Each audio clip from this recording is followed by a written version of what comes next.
டேய் boys team, கொஞ்சமாச்சும் ராணியை ராணியாக மதிங்கடா. பாவம் காலையிலேருந்து எல்லாமே வரவும் வரவங்களாம் கலாய்ச்சிட்டு இருக்கீங்க.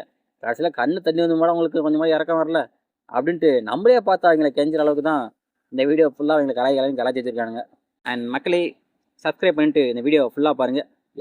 யாரை கலாய்ச்சாங்க அப்படின்னு சொல்லிட்டு லிஸ்ட்டு பின்னாடி பெருசாக வருது. வாங்க வீடியோக்குள்ளே பார்க்கலாம். ஃபஸ்ட்டாக நம்ம தீபகண்ணன் தான் பாய்ஸ் டீமோட படைத்தளபதி இல்லையா? ஸோ அவர் சௌந்தர்யா கலாய்ச்சிட்டு இருந்தார். எதுக்குன்னு பார்த்தீங்கன்னா, சௌந்தர்யாவுக்கு செங்கோலோட பேர் தெரியல, அதனால அது ஏதோ குச்சின்னு சொல்லிட்டாங்க போல இருக்கு. அதை பிடிச்சிட்டு அவரு இதை குச்சின்னு சொன்ன ஏன்டா அப்படின்னு சொல்லிட்டு சத்தமாக கோபமாக கலாய்ச்சிட்டு இருந்தாரு. சௌந்தர்யா பாவம் அந்த பேர் தெரியல, ஏமா அதுக்கு பேர் வந்து செங்கோல்மா, குச்சி இல்லைமா அப்படின்னு சொல்லி கொடுத்துருக்கலாம். அவர் என்ன மூடில் இருந்தாருன்னு தெரியல, நல்லா கோபமாக கலாய்ச்சி விட்டாரு.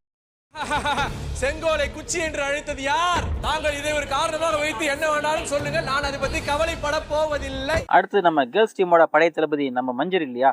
அவங்க நம்ம நாட்டின் அமைதியை குலைக்க பல சதி வேலையில் ஈடுபட்டு கொண்டிருக்கிற அப்படின்னு சொல்லிட்டு வீரவசனம்லாம் பேசிட்டு வந்தாங்க.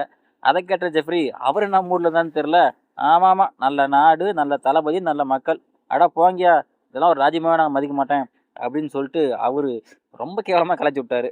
நாட்டின் அமைதியை குலைப்பதற்காக பல செயல்களில் ஈடுபட்டு கொண்டு ஐயா, நல்ல ராணி, நல்ல படை தளபதி, நல்ல மக்கள். ஐயோ, இதையெல்லாம் பார்த்துட்டு இருந்த ராணி பாஸ் டீம் மேலே போர் தொடுத்து போவாங்க, இன்னைக்கு பல சம்பவம் உறுதி அப்படின்ட்டு பார்த்தா கடைசியில் நானும் பார்த்துட்டு தான் இருக்கேன், ஏதோ ஒரு தடவை 2 தடவை கலாய்ச்சிருக்கீங்க அப்படின்னு பார்த்தா காலையில் எங்களை போட்டு எல்லாம் கலாய்ச்சிக்கிட்டே இருக்கீங்க, உங்களுக்கெல்லாம் கொஞ்சம் கூட மனசாட்சியே இல்லையா, இறக்கமே இல்லையா அப்படின்னு சொல்லிட்டு வடிவேல் ஸ்டேஜில் நின்று கத்தன மாதிரி நம்ம ராணி அரியணையில் உட்காந்துக்கிட்டு அழுதுட்டு இருக்கு.